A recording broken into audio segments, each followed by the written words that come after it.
Voz do Brasil. As notícias do governo federal que movimentaram o país no dia de hoje. Olá, boa noite. Boa noite para você que nos acompanha em todo o país. Terça-feira, 25 de março de 2025. Vamos ao destaque do dia, visita de Estado ao Japão. Em busca de abertura de mercado para a carne brasileira, presidente Lula se reúne com empresários exportadores em Tóquio. A comitiva brasileira está confiante sobre a venda de proteína animal para os japoneses, um dos maiores mercados consumidores do mundo. E presidente Lula destaca as relações de amizade entre os dois países ao ser recebido pelos imperadores Naruhito e Masako. É imensurável a contribuição japonesa para a economia, a agricultura, a industrialização e a cultura brasileira. E ainda, acesso a crédito para quem precisa. É o programa Acredita, que já beneficiou mais de 155 mil pequenos empreendedores, totalizando 2 bilhões e 800 milhões de reais em empréstimos. Thaísa Vitória. Além da facilitação do empréstimo, o programa Acredita também oferece qualificação profissional em parceria com grandes empresas. Você vai ouvir também preservação do patrimônio público. Hoje vamos conversar com Leandro Grassi, presidente do IFAM, sobre as obras de restauro da Igreja de São Francisco, na Bahia. E sobre o projeto para transformar a área portuária do Rio de Janeiro em um museu a céu aberto. Hoje, na apresentação da Voz do Brasil, Mariana Jungmann e Luciano Seixas. E acompanhe a gente ao vivo, acesse radiogov.abc.com.br ou o canal Gov na sua TV aberta. Hoje foi o primeiro dia da agenda oficial do presidente Lula no Japão. A comitiva brasileira reuniu-se com empresários exportadores de carne, uma oportunidade de abrir um mercado estratégico no país asiático. O repórter Pablo Mundim traz as informações lá de Tóquio do primeiro dia de agenda do presidente Lula. Boa noite, Pablo. Conta pra gente como é que foi o dia da comitiva brasileira aí na capital japonesa. Boa noite, Luciano. Boa noite, Mariana. Boa noite a você, ouvinte da Voz do Brasil. Aqui no Japão já amanheceu, já é quarta-feira, que são 7 horas da manhã. O presidente Lula cumpriu na terça-feira uma das principais agendas do Brasil no Japão. Ele participou de uma reunião com integrantes da Associação Brasileira das Indústrias Exportadoras de Carnes. Líder mundial na produção de proteína animal, o Brasil ainda não participa do mercado japonês, que compra 4 bilhões de dólares do produto por ano. O processo de negociação para exportar a carne bovina brasileira para o Japão vem sendo conduzido há mais de 20 anos. E agora a expectativa é avançar na abertura desse mercado, segundo o ministro da Agricultura e Pecuária, Carlos Fávaro. O Brasil, nesses 20 anos, evoluiu muito na sua questão, principalmente sanitária, superando desafios que eram exigências do Japão, o que amplia os mercados de carne suína e também possibilita o avanço para a habilitação, a abertura do mercado de carne bovina. O presidente Lula fez um compromisso de atuar pessoalmente na relação desta abertura de mercado para que isso se torne uma realidade, saiam daqui estabelecidos data e prazos para que o Brasil então conquiste esse mercado importante. O presidente da ABIEC, Associação Brasileira da Indústria Exportadora de Carne, Renato Costa, está confiante de que o reconhecimento do Brasil como livre de febre aftosa, sem vacinação, irá contribuir para o país seguir avançando. Já são 5 estados que seriam livres de aftosa. A partir de maio, todo o Brasil vai ser reconhecido livre de aftosa. Vemos, sim, como uma conquista para esses mercados. Então, estamos, assim, bastante confiantes com o crescimento do nosso rebanho e acesso ao mercado. Isso também dá sustentabilidade para a cadeia como um todo.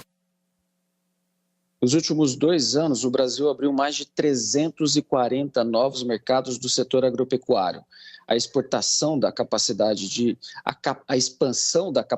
exportação, de acordo com o ministro de Portos e Aeroportos, Silvio Costa Filho, passa pelo fortalecimento da estrutura logística do país. Ele destacou os avanços do setor no último ano. Nós estamos no ano de 24 e 25 fazendo o maior volume de leilões e concessões da história do Brasil para que a gente possa ampliar a logística brasileira em todas as regiões do Brasil. Tanto é que no ano de 2024 nós tivemos um crescimento no setor portuário na ordem de 5%. O setor de contêineres foi o maior volume de movimentação da história do Brasil, um crescimento de quase 18%. E nós estamos ampliando os investimentos no setor portuário para que a gente possa dar condições estruturais para esses novos mercados. Agora, Pablo, além das negociações comerciais, a visita do presidente Lula e da comitiva brasileira também tem o objetivo de reforçar as relações diplomáticas e de amizade entre Brasil e Japão, né? Isso. Mariana, Brasil e Japão celebram 130 anos de relações diplomáticas em 2025. A visita de Estado é a primeira recebida pelo Japão desde 2019. O país costuma lançar convite para apenas uma nação por ano, mas desde a pandemia da Covid-19, nenhuma visita havia sido realizada. Pela manhã, o presidente Lula e a primeira-dama, Janja da Silva, foram recebidos pelo imperador Naruhito e a imperatriz Masako. À noite, eles ofereceram um jantar à comitiva brasileira. Lula destacou a parceria entre os dois países. É imensurável a contribuição japonesa para a economia, a agricultura, a industrialização e a cultura brasileira. Japão e Brasil são parceiros estratégicos. Compartilhamos valores como a democracia, a paz, o multilateralismo e o desenvolvimento sustentável. Pablo, como você disse, aí no Japão já é manhã de quarta-feira. Qual é a previsão da agenda do presidente por aí hoje? Hoje vai ser o dia mais cheio da agenda do presidente Lula nessa passagem pelo Japão. Logo mais, Lula vai participar da reunião com sindicatos japoneses e do Fórum Empresarial Brasil-Japão. São 500 empresários de diversos setores, como de alimentos, agronegócio, aeroespacial, bebidas, energia, logística e siderurgia. O presidente também tem encontro marcado com o primeiro-ministro do Japão, Shigeru Ishiba. Estão previstos assinaturas de acordos bilaterais em áreas como ciência e tecnologia, combustíveis sustentáveis, educação, pesca e recuperação de pastagens. E pela noite, um jantar com o primeiro-ministro no Palácio Akasaka. Mariana e Luciano. Obrigada, Pablo Mundim, pelas informações ao vivo. Amanhã a gente volta com você diretamente aí do Japão.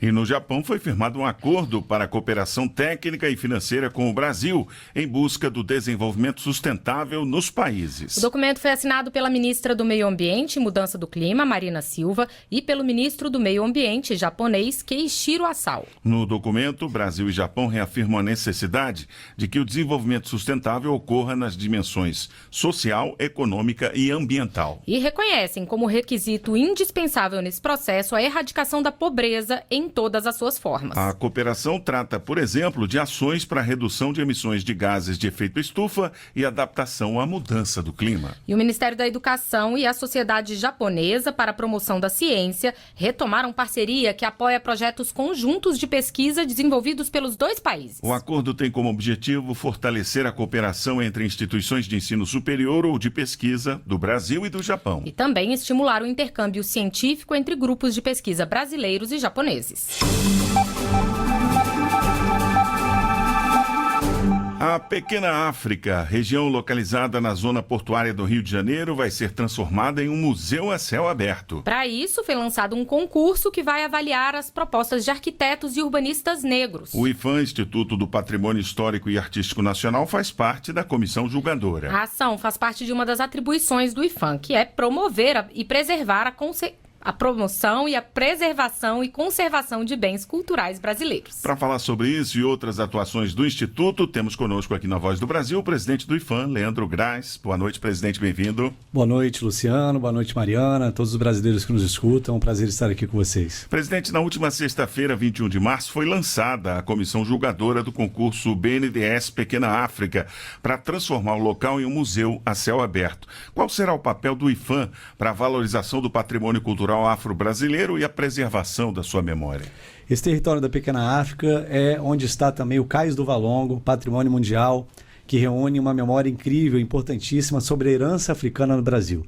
O Cais do Valongo é considerado o principal ponto de tráfico de escravizados da história das Américas e o IPHAN é a instituição responsável não só pela preservação desse sítio, com a sociedade civil, em parceria também com a prefeitura. Nós temos um comitê gestor que define, que estabelece estratégias, mas também de todo o conhecimento, de toda a memória relacionada a este bem e o território em si. Então, por isso, nós temos investido em sinalização, nós estamos lá também com a Fundação Palmares, no prédio, que abriga o centro de referência da memória africana, e, paralelo a esse processo, nós temos um trabalho neste território, em vários lugares do Brasil, relacionados também aos terreiros tombados, aos quilombos, aos bens culturais imateriais de matriz africana, como o ofício das bandas do acarajé, a capoeira, o samba de roda.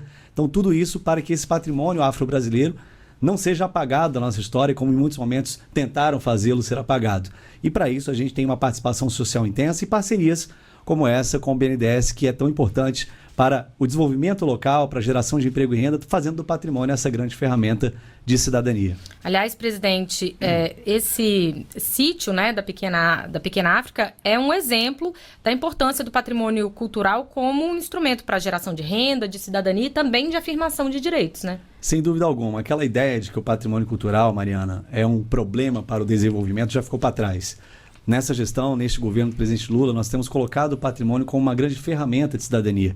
Seja ele para a promoção do conhecimento, da educação, para o turismo de base comunitária, para que o próprio sentimento de pertencimento das comunidades seja elevado e também para a promoção de liberdades. Porque quando a gente promove um patrimônio como esse, a gente também está exercitando o direito à liberdade religiosa, o direito à memória e ao reconhecimento dessas pessoas. Agora vamos falar sobre as ações do IPHAN para o restauro da igreja de São Francisco em Salvador, na Bahia, após o desabamento lá do teto em fevereiro, né? Desde esse período, quais as medidas foram tomadas e como será usado o investimento de R$1.300.000 para obras emergenciais na igreja? Luciano, essa igreja recebe do IPHAN desde 1940 investimentos praticamente todos os anos. Recentemente, em 2023, nós inauguramos os azulejos da igreja. Tivemos também no ano passado a contratação de um projeto de restauro inteiro para a igreja. Tivemos essa fatalidade, essa tragédia e precisamos dar respostas imediatas, entre elas as ações emergenciais contratadas já desde a semana passada, já estão acontecendo para a limpeza, para o escoramento e estabilização da igreja, até que a gente possa avançar para o restauro pleno, não só da igreja, como do convento, reabrindo esse espaço tão importante para a população de Salvador e de todo o Brasil. O senhor está falando aí dos investimentos que são feitos na Igreja de São Francisco, especificamente, mas dentro do novo PAC, do Programa de Aceleração de Crescimento, o orçamento destinado ao IPHAN total, né, é de R$771 milhões. O senhor me corrija se o dado estiver errado.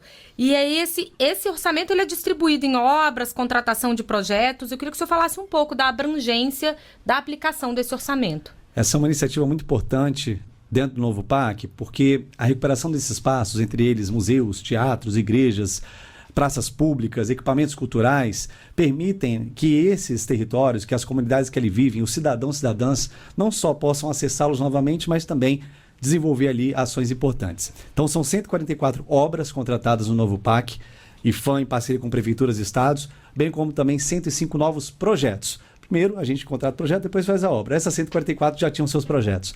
E a gente tem já várias em execução no estado de Minas Gerais, na Bahia, no Rio Grande do Sul, no Mato Grosso do Sul, praticamente todo o Brasil alcançado por esses investimentos, que além de reabrir esses espaços para a comunidade, também geram emprego e renda. São milhares de trabalhadores hoje exercitando também esse restauro, essa ação de conservação, fazendo com que também o recurso do patrimônio chegue às famílias brasileiras. Somando PAC, mais investimentos IPHAN, Lei Rouanet, nós vamos totalizar ao final de 26 quase R$1 bilhão investidos em patrimônio cultural no governo do presidente Lula. Agora, são recursos, por exemplo, para evitar episódios como o que aconteceu na Igreja de São Francisco e, como o senhor falou, que também acabam estimulando toda uma cadeia, por exemplo, de artistas que trabalham no restauro das obras, é isso, né? Exatamente isso.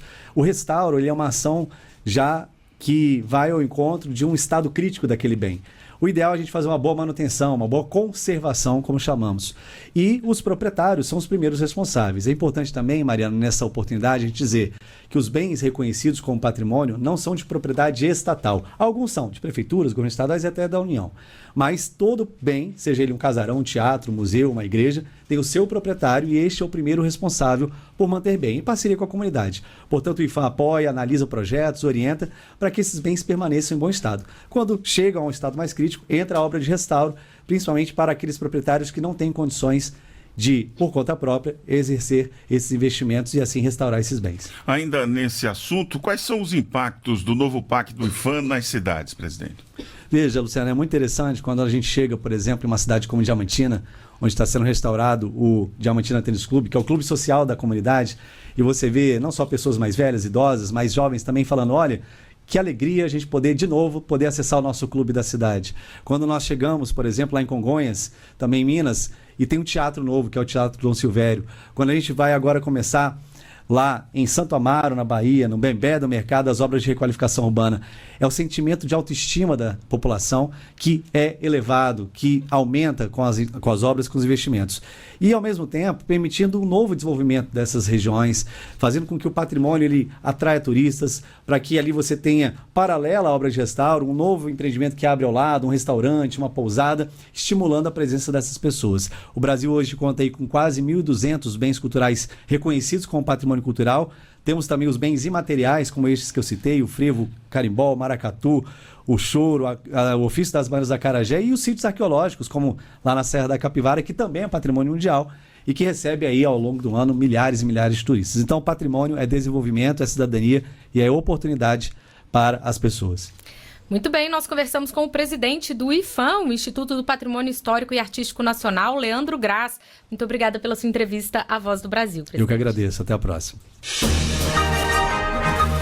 Muitas pessoas sonham em ter o seu próprio negócio. Mas quem quer empreender pode encontrar desafios, como, por exemplo, ter acesso a crédito. É aí que entra o programa Acredita, que facilita o financiamento para quem precisa. Até agora, foram concedidos quase 3 bilhões de reais para incentivar essas atividades no Brasil. O programa Acredita, lançado pelo governo federal em 2024, já liberou 2 bilhões e 800 milhões de reais em crédito para incentivar a abertura de novos negócios no Brasil.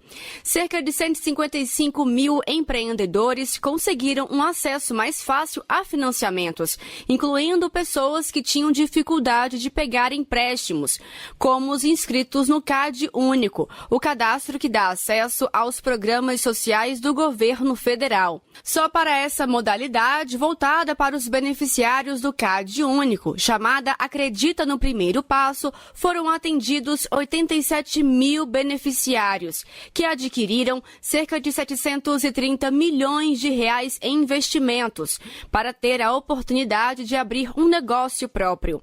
Já o eixo Procred 360, voltado para microempreendedores individuais e microempresas com faturamento anual de até 360 mil reais, já realizou mais de 66 mil operações, concedendo um crédito de 2 bilhões de reais. Além da facilitação do empréstimo, o programa Acredita também oferece qualificação profissional, em parceria com grandes empresas. Para saber como participar do programa, é só acessar o site do Ministério do Empreendedorismo, da Microempresa e da Empresa de Pequeno Porte, no endereço gov.br/MEMP. Thaisa Vitória para a Voz do Brasil. Atualização nas regras do Bolsa Família. O que antes era uma recomendação, agora passa a ser uma regra. A partir de agora, as famílias compostas por uma pessoa só poderão entrar no programa após realização de entrevista domiciliar para inscrição ou atualização do cadastro único. Famílias unipessoais, aquelas compostas por uma pessoa, só podem ingressar no programa Bolsa Família após a realização de entrevista domiciliar para inscrição ou atualização do cadastro único. Essa entrevista domiciliar era apenas uma recomendação, mas passa a ser regra a partir desta segunda-feira, 24 de março, como prevê o Decreto 12.417, publicado no Diário Oficial da União. Essa exigência não se aplica a famílias unipessoais indígenas, quilombolas ou em situação de rua. Segundo o Ministério do Desenvolvimento e Assistência Social, Família e Combate à Fome, a medida vai contribuir para uma gestão mais eficiente do Bolsa Família. O MDS ainda vai regulamentar o processo para as famílias unipessoais que já recebem o benefício, mas que ainda não passaram pela entrevista em domicílio. O Ministério reforça que os únicos canais de comunicação oficiais com as famílias beneficiárias são as mensagens nos extratos bancários e no aplicativo do programa Bolsa Família. O programa não envia SMS com links para sites externos ou faz ligações de qualquer natureza. Reportagem Érica Braz. Uma ferramenta para unir duas pontas, os serviços de microempreendedores individuais e a necessidade de contratação por órgãos públicos. O Contrata Mais Brasil é uma ferramenta lançada pelo governo federal para facilitar a contratação de atividades como carpintaria, pintura e vidraçaria. Os cerca de 16 milhões de microempreendedores individuais existentes no Brasil desempenham um papel importante na economia, gerando emprego e renda, fortalecendo setores como comércio, serviços e pequenas indústrias. Para ampliar essas oportunidades, o governo federal criou a plataforma Contrata Mais Brasil, um espaço digital que simplifica a contratação direta de microempreendedores individuais para a execução de pequenos serviços para órgãos públicos, sem a necessidade de licitação. O secretário de Gestão e Inovação em Serviços Públicos, Roberto Pojo, explica os tipos de demanda que estão na plataforma. Serviço de carpintaria, vidraçaria, reparo de ar-condicionado, até mesmo pequenos fretes. Tem um rol de 47 serviços lá que já estão disponíveis. O Contrata Mais Brasil é uma inovação tanto para os órgãos públicos quanto para a população. Para os gestores, significa menos burocracia, mais controle, transparência e otimização dos recursos públicos. Já para os pequenos empreendedores, abre novas oportunidades de negócios rápidos. O microempreendedor Wilson Bora, de Campo Largo, no Paraná, trabalha com a manutenção de aparelhos de ar-condicionado. Ele se cadastrou recentemente na plataforma e já foi contratado para o primeiro serviço. Você faz o cadastro lá, tudo certinho, e você manda a tua proposta e o custo é zero. Você tem ali até 5 dias, de repente, mas o negócio flui rapidamente, né? Nessa primeira fase, a plataforma cria uma oportunidade potencial de quase 6 bilhões de reais por ano para os MEIs de todo o país. O valor dos contratos pode chegar a R$ 12.545. Alex da Rocha é responsável pelo setor de compras e serviços da Prefeitura de Campo Largo, no Paraná. Ele contratou os serviços de Wilson e destaca as vantagens e a economia gerada com o uso da plataforma. Só a facilidade, a agilidade que tem internamente dentro dos municípios para não precisar fazer um ETP, um termo de referência, a Prefeitura não paga no custo da plataforma. Os interessados podem acessar a lista de serviços disponíveis no endereço contratamaisbrasil.sistema.gov.br. Reportagem Cleide Lopes.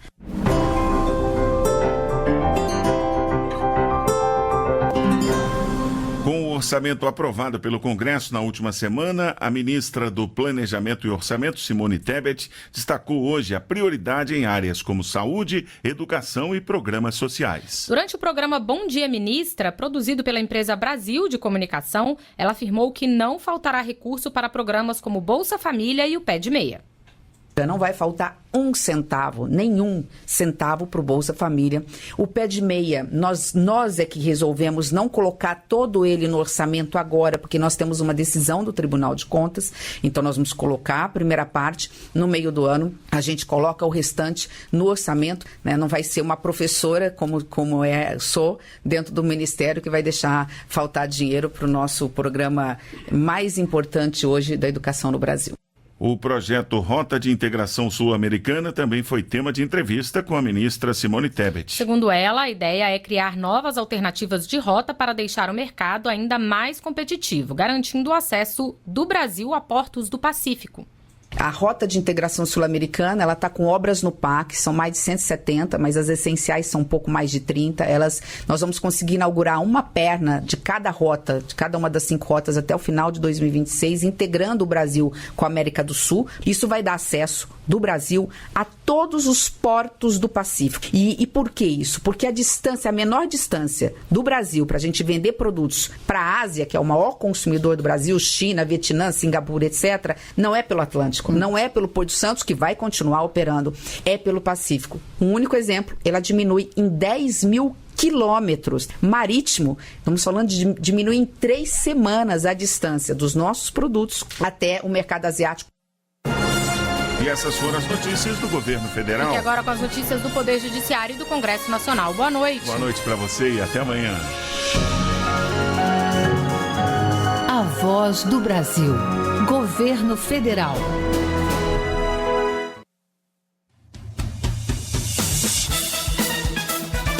Você vai ouvir agora notícias do Poder Judiciário.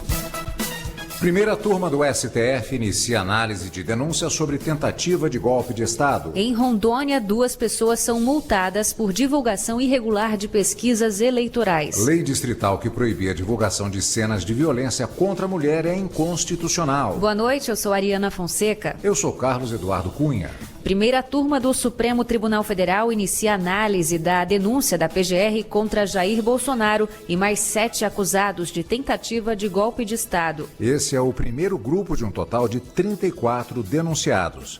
Michele Chiapa. A sessão foi aberta pelo presidente da turma, o ministro Cristiano Zanin. Depois foi lido o relatório pelo relator, o ministro Alexandre de Moraes. Jair Messias Bolsonaro, junto com Alexandre Rodrigues Ramagem, Almir Garnier Santos, Anderson Gustavo Torres, Augusto Heleno Ribeiro Pereira, Paulo Sérgio Nogueira e Walter Souza Braga Neto, continua a Procuradoria-Geral da República. Integrantes do alto escalão do governo federal e das Forças Armadas formaram o núcleo crucial da organização criminosa. Mauro César Barbosa Cid, embora com menor autonomia decisória, também fazia parte desse núcleo. O Procurador-Geral da República, Paulo Gonet, sustentou que esse grupo formou uma organização criminosa com o objetivo de gerar ações que garantissem a continuidade do ex-presidente da República no poder. Depois, as defesas fizeram as sustentações orais, seguindo a ordem alfabética. No período da tarde, houve análise de 5 questões preliminares apresentadas pelos denunciados. STJ mantém exclusão de conta de usuário do jogo Free Fire. Ele é acusado de contrariar regras da administradora do serviço para obter vantagens. Fátima Uchoa. O usuário ajuizou ação indenizatória contra a Garena, a administradora do jogo, e o Google, que é o distribuidor, depois de ter a conta desativada sob a justificativa de que usou o programa de computador não autorizado para obter vantagem indevida no ambiente do jogo. A Justiça de Santa Catarina considerou que houve provas suficientes da violação das regras do Free Fire. A terceira turma do STJ manteve desativada a conta do usuário ao entender que eventual revisão de decisões das instâncias anteriores exigiria reexame de provas e cláusulas contratuais, o que não é admitido em recurso especial. O voto do ministro Ricardo Vilas Boas Cueva prevaleceu no julgamento. Ação entre advogado e cliente deve ser ajuizada na Justiça Comum. O entendimento é do TST. Larice de Paula. Um advogado que prestava serviços para o Unibanco Itaú entrou na Justiça do Trabalho para questionar a retirada dele de 153 processos em que atuava. O banco foi condenado a indenizar o profissional, mas por meio de ação rescisória conseguiu anular a decisão. A seção 2 de dissídios individuais do Tribunal Superior do Trabalho seguiu o entendimento pacificado pelo Superior Tribunal de Justiça de que essas demandas têm natureza civil e devem ser processadas na Justiça Comum. Tribunal Regional Eleitoral de Rondônia confirma a condenação de 2 pessoas por divulgarem pesquisas eleitorais irregulares. Cada condenado terá que pagar R$52 mil. Júlia Costa.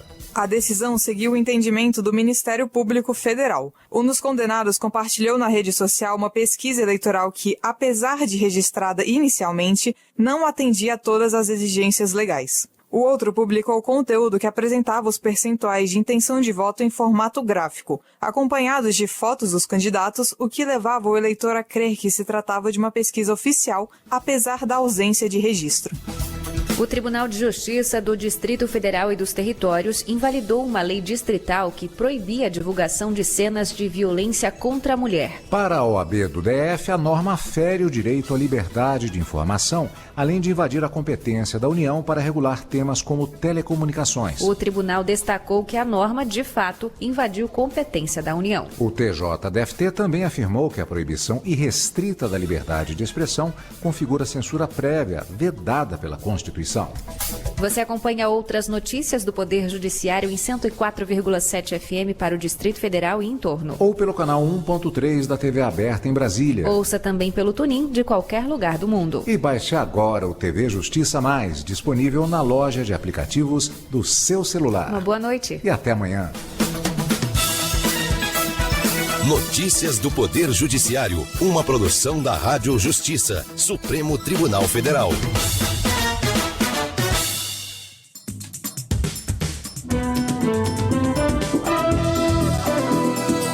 Está no ar o Jornal do Senado. Eu sou Paula Groba e estes são os destaques de hoje do Jornal do Senado, que começa agora. Indústria apresenta agenda legislativa com 135 propostas prioritárias para o setor. CPI das apostas, ex-viciado relaciona dívidas, empréstimos e internação devido à dependência em apostas. Diretor da NTT garante que não haverá cobrança imediata de pedágio na BR-364 em Rondônia. Boa noite. A CPI das bets ouviu hoje o depoimento de um ex-viciado em jogos online que detalhou a sua trajetória de recuperação. André Rolim, de 40 anos, chegou a perder a casa e o carro da família, além de contrair uma série de empréstimos para pagar dívidas com apostas. A relatora da comissão acredita que a experiência de André pode ajudar outras pessoas a superarem o vício. A reportagem é de Marcela Cunha. O empresário André Holanda Rodrigues Rolim, de 40 anos, contou à CPI das bets que está há 4 anos sem jogar. Mas, para isso, a família dele optou pela internação por 4 meses em uma clínica de recuperação para viciados. Em 2021, André era o único paciente com a chamada ludopatia, que já é considerada um transtorno mental. Ele contou que em seus 20 anos como apostador, sentiu impaciência, isolamento social, agressividade e ideação suicida. Além de ter usado o dinheiro da empresa da família para jogar, perdeu a casa e o carro e ainda contraiu dívidas ao pedir empréstimos para parentes, amigos, bancos e agiotas. Hoje o que eu posso fazer é mostrar o meu depoimento, mostrar minha cara para dizer até onde que eu fui. Pensamentos suicidas, dívidas entre famílias, brigas familiares, perda de sociedade com o pai, quase um divórcio, né? É muito devastador.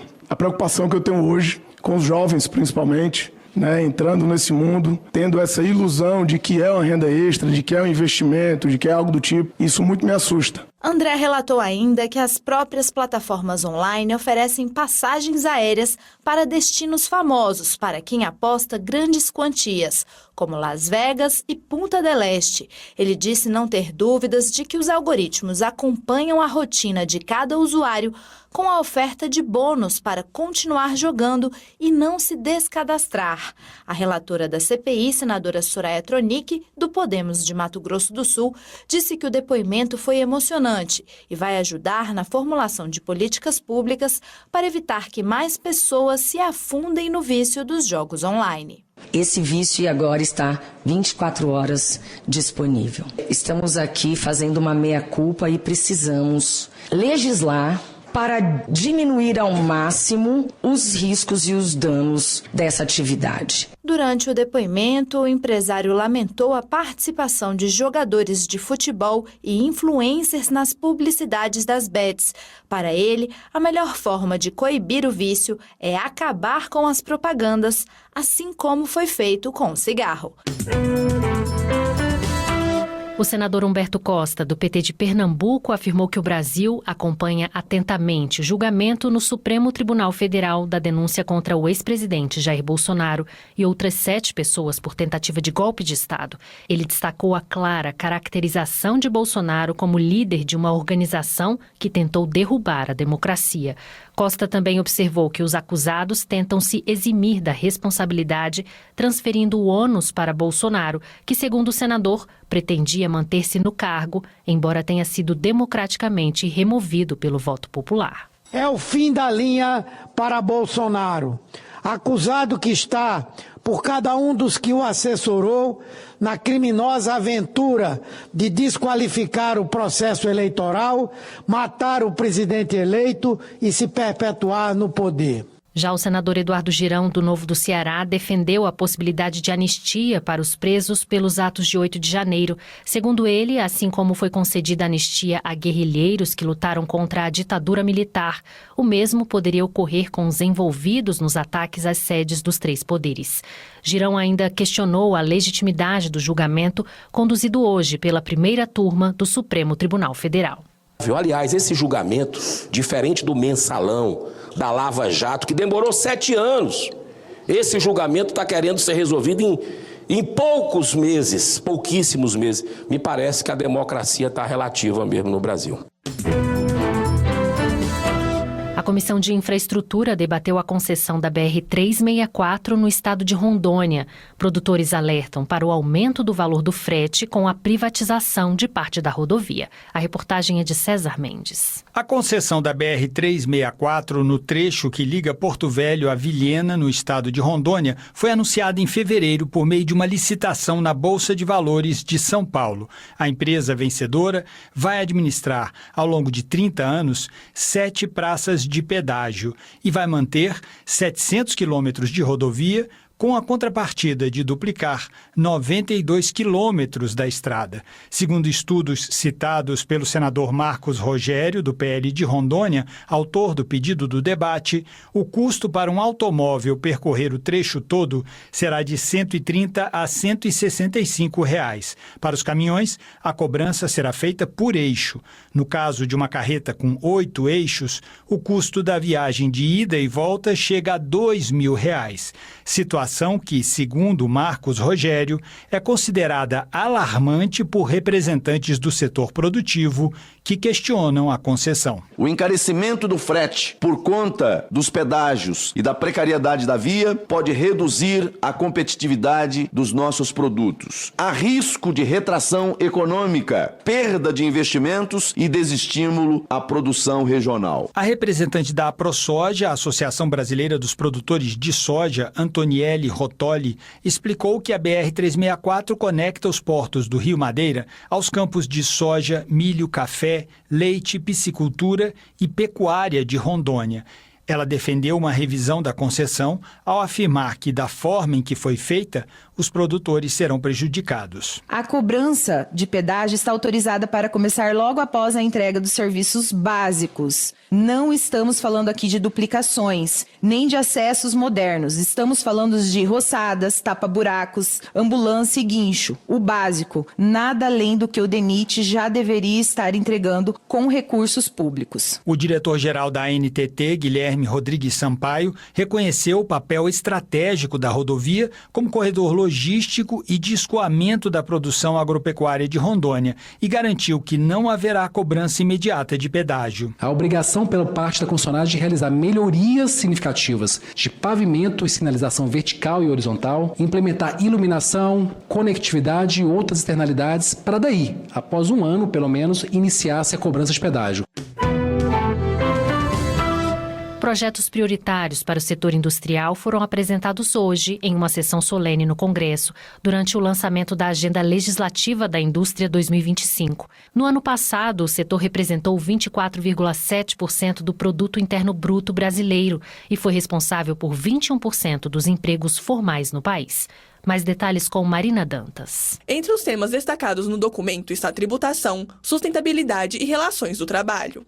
Dentre os projetos de interesse estão a Política Nacional de Economia Circular, a modernização das regras do licenciamento ambiental e a nova Lei Geral de Concessões. Durante a sessão solene, o senador astronauta Marcos Pontes, do PL de São Paulo, destacou a importância da educação, da disponibilidade de recursos e do desenvolvimento da ciência e tecnologia como pilares para a evolução industrial brasileira. Nós temos os recursos, sim, aqui, naturais e muitas outras possibilidades, mas a gente precisa de conhecimento para transformar isso aí em recursos, nota fiscal e emprego no país. Nesta quarta-feira, será a vez da Confederação da Agricultura e Pecuária lançar a sua Agenda Legislativa do Agro 2025, que dispõe as prioridades e posicionamentos do setor agropecuário brasileiro para os próximos anos. E o Senado aprovou uma medida provisória que liberou 118,2 milhões de reais para apoiar o Rio Grande do Sul após as enchentes de 2024. O dinheiro será destinado à Defensoria Pública da União, ao IBGE e ao Ministério da Integração e Desenvolvimento Regional para a recuperação de infraestrutura, pesquisas e projetos de contenção de cheias e erosões. O texto segue agora para a promulgação.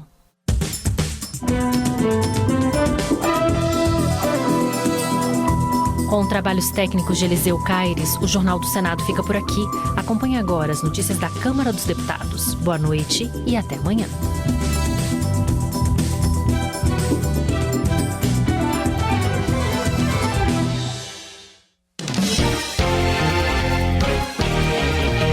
Jornal. Câmara dos Deputados. Acordo entre os poderes pode levar valor para demandas do parlamento. Comissão pode analisar proibição de marco temporal para a terra indígena. Deputados comentam o início do processo de ex-presidente Jair Bolsonaro.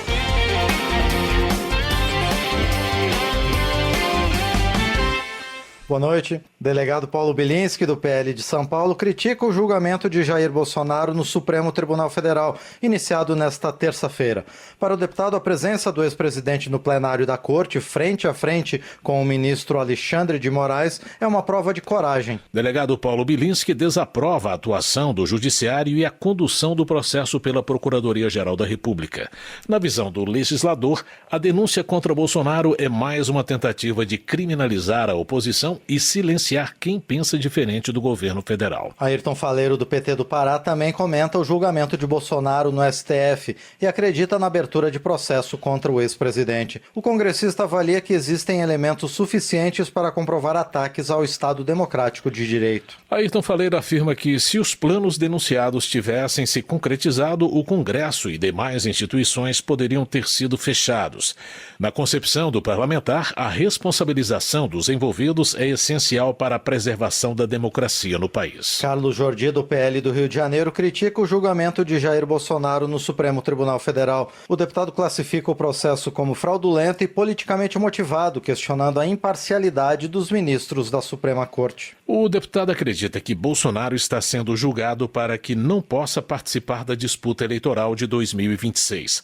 Carlos Jordi também sugere que o atual governo será derrotado nas urnas por conta do que chamou de fracasso em sua gestão econômica. Luiz Couto, do PT da Paraíba, acredita que o julgamento contra Jair Bolsonaro no STF é um marco para a democracia brasileira. Segundo o deputado, há provas incontestáveis de que o ex-presidente conspirou para romper com o Estado Democrático de Direito. O parlamentar pede que todos os envolvidos respondam por seus atos perante a justiça.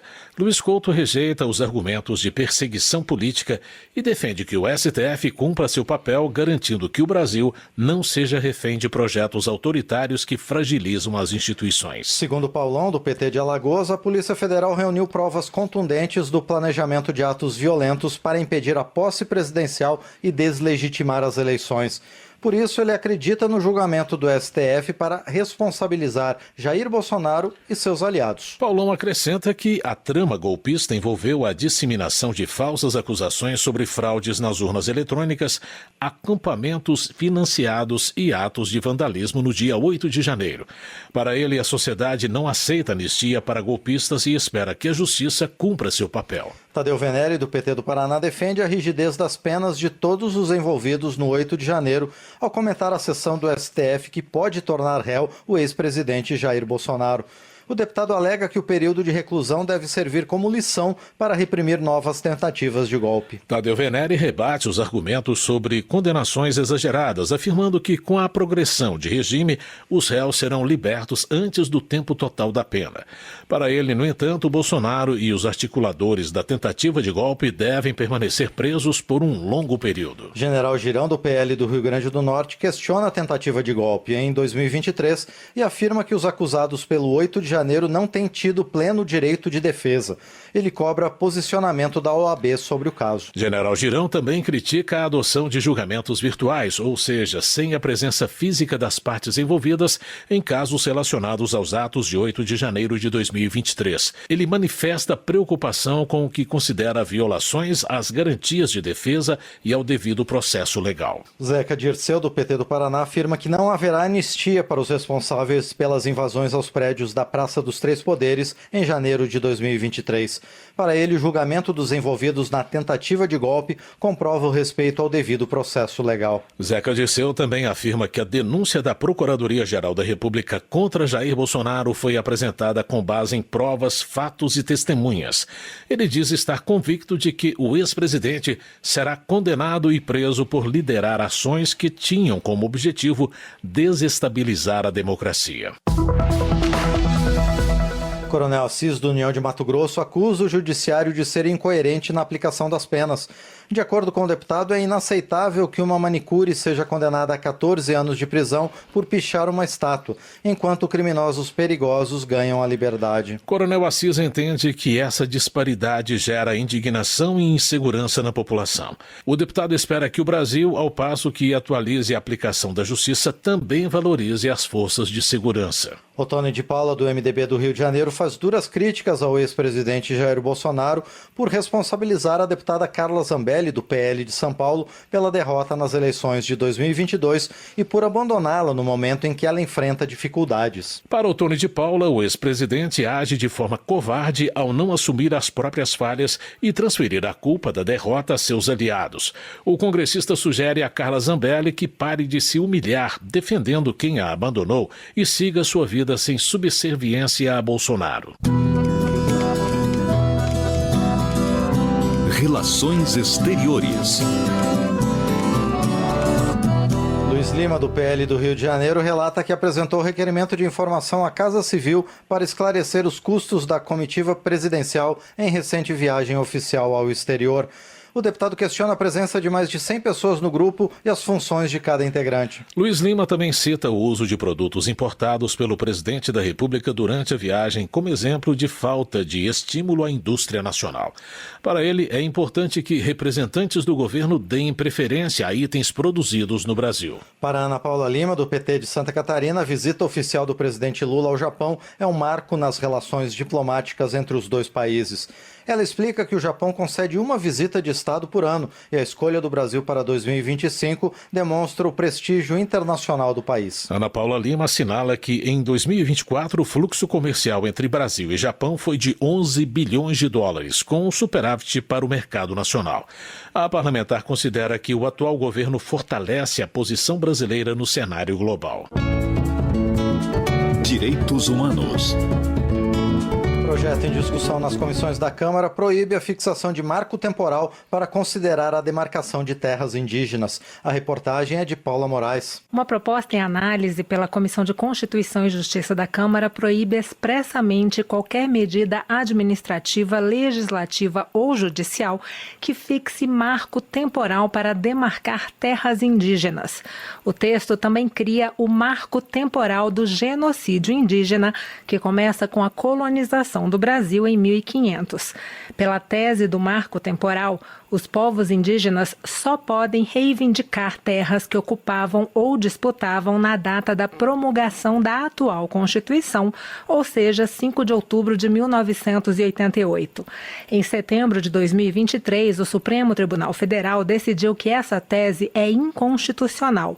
Nos dias seguintes à decisão do Supremo, o Congresso concluiu a votação de proposta que deu origem à Lei do Marco Temporal. O presidente Luiz Inácio Lula da Silva vetou os pontos principais, mas os vetos foram derrubados pelo Congresso e a lei passou a prever a exigência da data de 5 de outubro de 1988 como parâmetro para a demarcação. Atualmente, a Lei do Marco Temporal é alvo de várias ações de inconstitucionalidade. Uma comissão criada pelo Supremo busca apresentar um novo texto para o tema. Na Câmara, a proposta que proíbe o marco temporal já foi aprovada pelas comissões da Amazônia e dos povos originários e tradicionais. A autora do texto, a deputada Célia Chacriabá, do PSOL de Minas Gerais, afirma que tem acompanhado esse debate no STF com preocupação, assim como a tentativa de parte do Congresso de aprovar proposta colocando o marco temporal na Constituição. Segundo ela, seu projeto é uma provocação. É uma provocação demarcatória, logicamente resolveria todos os problemas, porque é dizendo assim, se vocês querem falar de marco temporal, é fixar o ano de 1500 como marco temporal do genocídio indígena e garantindo a demarcação de todos os territórios. A proposta que proíbe o marco temporal está agora na Comissão de Constituição e Justiça, que vai dizer se o tema é constitucional ou não. Com outra formação, a Comissão de Constituição e Justiça já formou maioria em 2021 favorável ao marco temporal. Se aprovado na comissão, o projeto contrário ao marco temporal ainda precisará ser analisado pelo Senado. Da Rádio Câmara, de Brasília, Paula Moraes. Desenvolvimento Regional. Duarte Júnior, do PSB do Maranhão, parabeniza a Prefeitura de Passo do Lumiar pelas obras de infraestrutura no município. O deputado destaca o programa Pavimenta Passo, executado com recursos de emendas de seu mandato. Ele ressalta que as ações vêm ocorrendo mesmo em períodos de chuva. Duarte Júnior também elogia o programa Regulariza Passo, que, segundo ele, entregou mais de 150 títulos de propriedades a moradores da cidade. Ele aponta que a regularização fundiária garante segurança jurídica às famílias, dando maior tranquilidade aos moradores locais. Transportes. Charles Fernandes, do PSD da Bahia, cobra a continuidade das obras da Ferrovia de Integração Oeste-Leste, que ligará o futuro Porto de Ilhéus a Figueirópolis, no Tocantins. Ele sustenta que o impasse financeiro para a continuidade da obra já deixa a população sem esperança no projeto. Charles Fernandes reforça que a ferrovia vai reduzir a dependência do transporte rodoviário, principalmente na região de Luiz Eduardo Magalhães e Barreiras. O parlamentar argumenta que obras inacabadas dão prejuízos incalculáveis ao desenvolvimento do país. Trabalho. Dr. Francisco, do PT do Piauí, celebra o crescimento do emprego formal para pessoas inscritas no CadÚnico entre 2023 e 2024. Para ele, o índice desmente o argumento de que beneficiários de programas sociais não querem trabalhar, evidenciando a eficácia das políticas de inclusão. Dr. Francisco reforça a relevância dos programas sociais ao garantir qualificação, crédito e apoio à transição para um emprego formal. Ele destaca a regra de proteção do Bolsa Família, que assegura parte do benefício por 24 meses para famílias que conquistam trabalho com carteira assinada. Economia. José Guimarães, do PT do Ceará, aponta a isenção do imposto de renda para quem recebe até R$5.000 mensais e o empréstimo consignado vinculado ao FGTS como projetos governamentais estratégicos para melhorar a vida dos trabalhadores e aquecer a economia. O congressista acrescenta que as medidas fazem parte das ações do governo para gerar renda, garantir justiça social e o crescimento nacional. José Guimarães salienta a importância do diálogo entre executivo e legislativo para restabelecer o protagonismo do Brasil na condução de seu próprio destino. E o nosso papel é dizer, o Brasil caminha, acelere, para consolidar o seu crescimento, a renda e a melhoria da qualidade de vida para todos os brasileiros e brasileiras. Portanto, é importante dizer que tudo faremos para que essas matérias sejam votadas por consenso, dialogando com a oposição, consolidando os caminhos para a construção de um país livre, democrático, soberano. Na visão de Maurício Marcon, do Podemos do Rio Grande do Sul, o empréstimo consignado com garantia do FGTS beneficia os bancos em detrimento do trabalhador. Ele argumenta que a medida propõe juros de 42% ao ano, enquanto que os depósitos do FGTS rendem menos de 5%. De acordo com Maurício Marcon, o governo tenta criar uma ilusão de prosperidade ao injetar dinheiro no mercado por meio de empréstimos, em vez de cortar gastos públicos. Para ele, a política econômica atual prejudica os mais pobres e reforça privilégios da elite política e financeira. Delegado Marcelo Freitas, do União de Minas Gerais, critica o incentivo aos empréstimos consignados vinculados ao FGTS. Em seu entendimento, essa política vai aumentar o endividamento das famílias brasileiras e transferir dinheiro dos mais pobres para banqueiros. Na opinião de delegado Marcelo Freitas, é papel do governo priorizar o controle inflacionário e a geração de emprego, em vez de incentivar o crédito fácil, agravando a crise financeira das pessoas. Para ele, o Congresso deve barrar essa política para proteger a população. Acordo entre o Congresso e o Poder Executivo eleva para 58 bilhões de reais os recursos orçamentários para contemplar demandas do Parlamento que não estavam incluídas em emendas individuais de bancada ou comissões. A reportagem é de Silvia Munhato. O atendimento das demandas de parlamentares no orçamento de 2025 deve subir de 50,4 bilhões de reais para 58,4 bilhões. Acordo feito entre os parlamentares e o governo elevou o valor por meio de dotações do Executivo para despesas não obrigatórias e para o Programa de Aceleração do Crescimento. Ou seja, o governo deve atender essas demandas que não foram incluídas nas emendas parlamentares individuais, de bancadas estaduais e de comissões. A deputada Adriana Ventura, do Novo de São Paulo, criticou o aumento dos recursos na sessão do plenário do Congresso Nacional, que votou o orçamento. Ela pedia mais tempo para analisar o projeto. 3.000 páginas para ler em algumas horinhas é um brincar de faz de conta. Mas o dinheiro das emendas de comissão, subiram.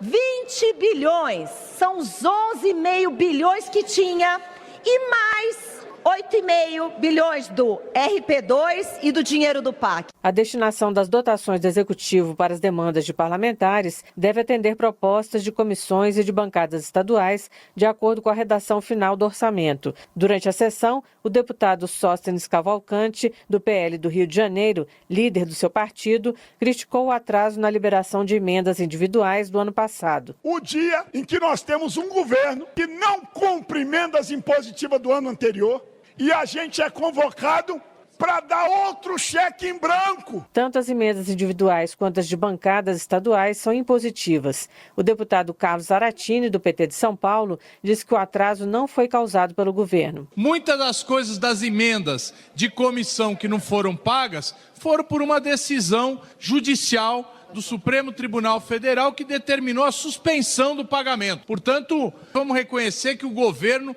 tem feito absolutamente tudo o que é possível para que seja feito o pagamento das emendas que são impositivas e mesmo as que não são impositivas e que devem ser pagas. O presidente do Senado, o senador Davi Alcolumbre, do União do Amapá, diz que vai cobrar do governo a execução das emendas parlamentares. Da Rádio Câmara de Brasília, Silvia Minhato. Homenagem. Giovânia de Sá, do PSDB de Santa Catarina, celebra o impacto social da Assembleia de Deus em Forquilinha e Araranguá. A parlamentar informa que a igreja mantém nas duas cidades 12 congregações, 27 templos, escola infantil e projetos sociais. Giovânia de Sá também exalta a missão dos Gideões Missionários da Última Hora.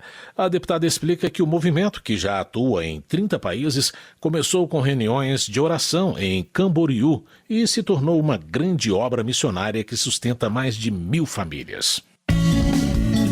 Saúde. Fernanda Pessoa, da União do Ceará, celebra a incorporação do medicamento Trikafta ao SUS. Segundo a deputada, a medida representa um marco para o tratamento da fibrose cística, garantindo mais qualidade de vida para os pacientes que enfrentam essa condição. Ela também menciona a criação de uma pulseira que auxilia na identificação de alergias, prevenindo reações adversas graves. Fernanda Pessoa salienta a importância de investimentos em tecnologia e inovação para melhorar a assistência médica e a divulgação de conquistas no setor. É importante a gente divulgar grandes feitos. Fiz um pacto com a nossa equipe de trabalho e com o meu estado. Vamos divulgar as conquistas do nosso povo, lançar à luz as campanhas que abracem as boas causas, como saúde e segurança da mulher, doenças raras, agora um novo medicamento que foi liberado pelo SUS. Ronaldo Nogueira, do Republicanos do Rio Grande do Sul, lamenta o corte de recursos para comunidades terapêuticas no orçamento federal. De acordo com o deputado, dos 320 milhões de reais aguardados pelas instituições, o governo propôs apenas 160 milhões. Ronaldo Nogueira lamenta que a falta de sensibilidade do Executivo e do Congresso tenha deixado as comunidades terapêuticas desassistidas devido ao aumento das emendas parlamentares e das prioridades na distribuição dos recursos orçamentários. Marcon, do PT do Rio Grande do Sul, agradece ao governo federal o envio de 111 ambulâncias do SAMU a municípios gaúchos. O deputado afirma que, apesar de antigo, o pedido só foi viabilizado na atual gestão, demonstrando, segundo ele, compromisso com a população. Marcon ressalta que a iniciativa visa, além de renovar a frota, ampliar os serviços de emergência nas cidades atendidas.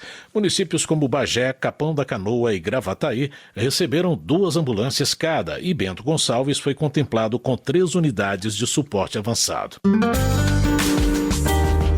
Votação. O item votado na tarde de hoje pelos parlamentares aumenta a pena para quem oferece bebida alcoólica para criança e adolescente. Caso a vítima consuma o produto, o intervalo atual de 2 a 4 anos poderá ser aumentado de 1/3. Também está na pauta, entre outros, o projeto que institui o Dia Nacional dos Congados e Reinados, a ser celebrado em 7 de outubro como uma homenagem às manifestações que representam a resistência e a luta do povo negro no Brasil. Termina aqui o Jornal Câmara dos Deputados com trabalhos técnicos de Everson Urani e apresentação de José Carlos Andrade e Márcio Aquilissardi. Boa noite. Uma ótima noite para você. A Voz do Brasil volta amanhã.